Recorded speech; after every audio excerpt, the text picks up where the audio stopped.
유럽연합 EU 회원국들이 디지털 그린 증명서, 이른바 백신 여권을 도입하는 데 합의했습니다.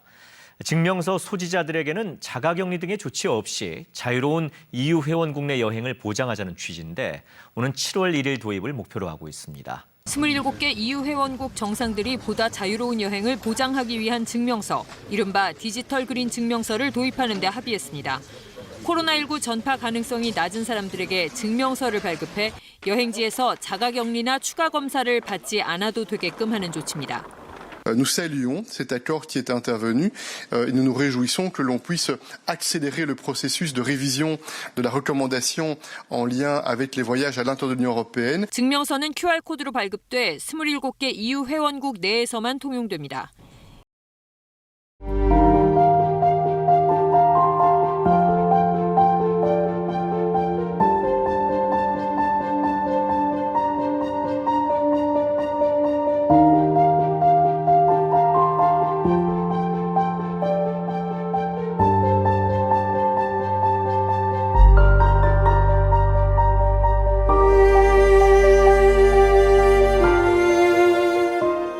Hi, I'm Christine Elm, the United States Secretary of Homeland Security.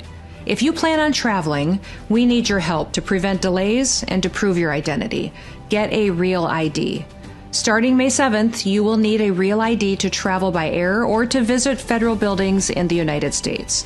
These IDs keep our country safe because they help prevent fraud and they enhance security. Please do your part to protect our country. Go today and don't delay. To learn more, go to dhs.gov/real-id. Thank you.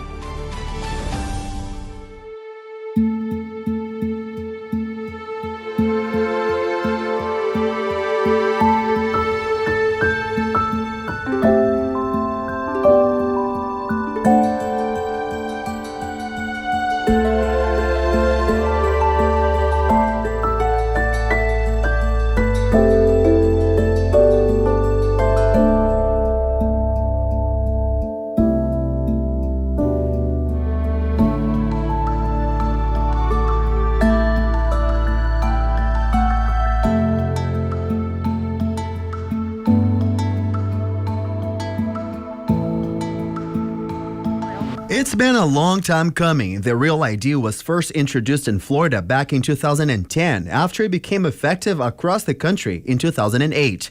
The document is a way for officials to prevent acts of terrorism, and it was approved in Congress after 9/11. It increases some security, right, and makes travel easier, so it's a good idea. Every state and U.S. territory is now complying with Real ID requirements. If you do have that little star at the corner of your driver's license, you're good to go.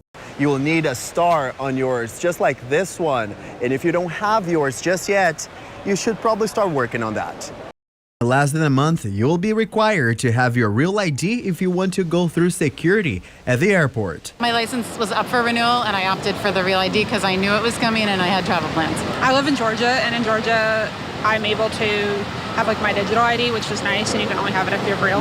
But starting next month, a state-issued ID or a driver's license will no longer be enough to board any domestic flights. Airport officials say travelers will either need a Real ID-compliant driver's license, identification card, or another form of federally accepted identification, such as a passport, to enter certain federal facilities, military bases, and board any in-country flights. You may choose to use a passport if you are over the age of 18, or another form of federally acceptable identification, such as a military ID. The Real ID Act is being enforced by the federal government to make driver's licenses and ID cards more reliable, accurate, and standardized, noting it is also more convenient to carry around than a passport. Normally at this time, I would say don't wait until the last minute, but we are at the last minute, as we are less than a month away from the deadline. If they already have a Real ID compliant driver's license, those IDs feature a gold star in the upper right-hand corner.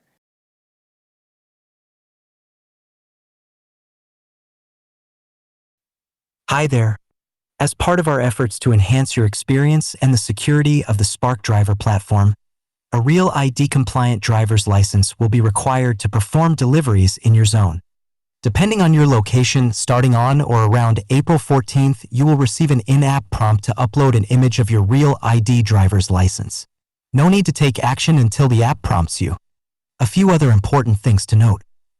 An image of your real ID-compliant driver's license should be uploaded to the app, not your Spark driver profile. The app will prompt you to upload an image of your real ID-compliant driver's license once it is required in your zone. No need to upload your document before then. If you do not have a real ID-compliant driver's license, you can upload an image of the front and back of your Social Security card. Once prompted, you will be unable to turn on Spark Now until you successfully upload the requested identification.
New airport rules plan to get rid of boarding passes and check-in and go fully digital. The way it works, passengers would download a biometric passport on their phone, drop off their luggage, and go through security after a face scan. Then you'd board the plane without showing your ticket or a passport at all.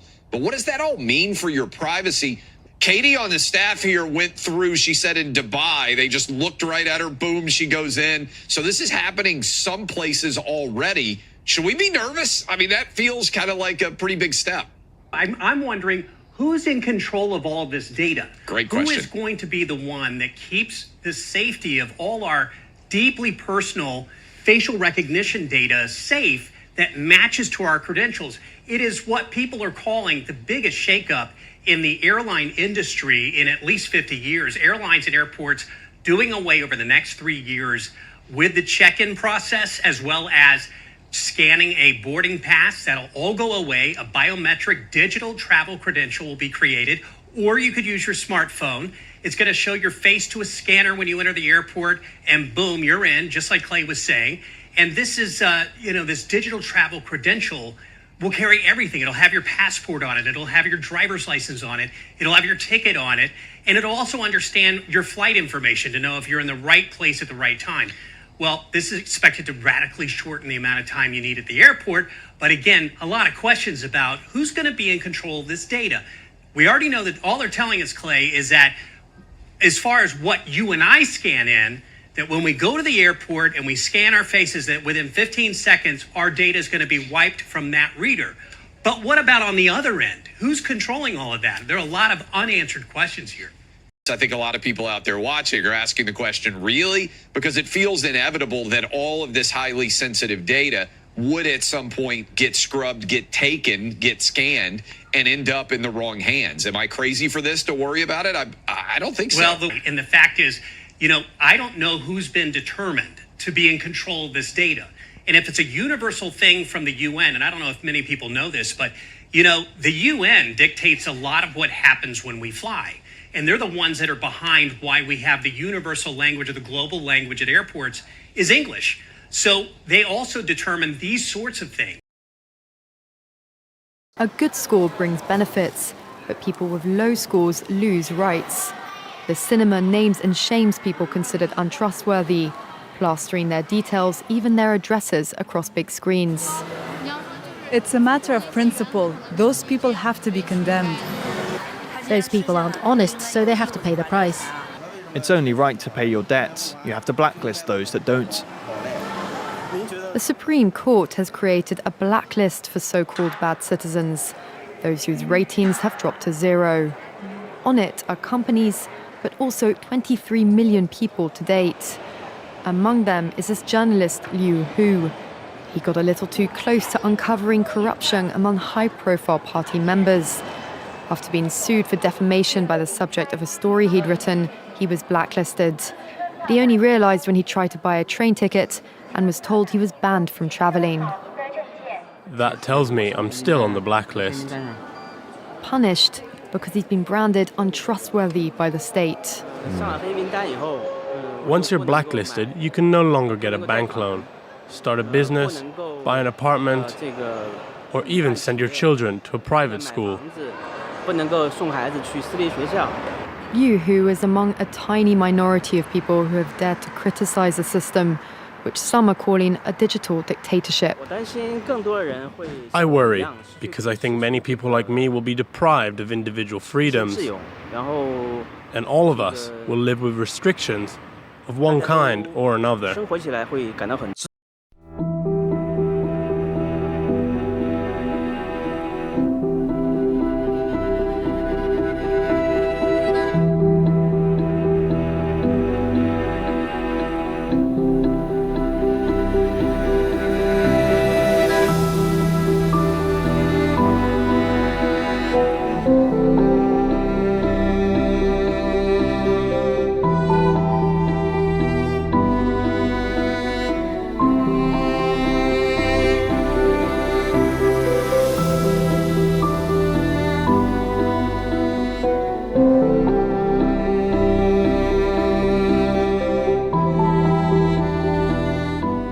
Most of the work we're going to do to be ready for pandemic 2, I call this pandemic 1. The European Union has been extremely clear about what their vision was. Okay. Funnily enough, even when they spoke about digital identity years ago, in some of their documents, they mentioned passports as a precursor to digital identity. And then suddenly the pandemic hit.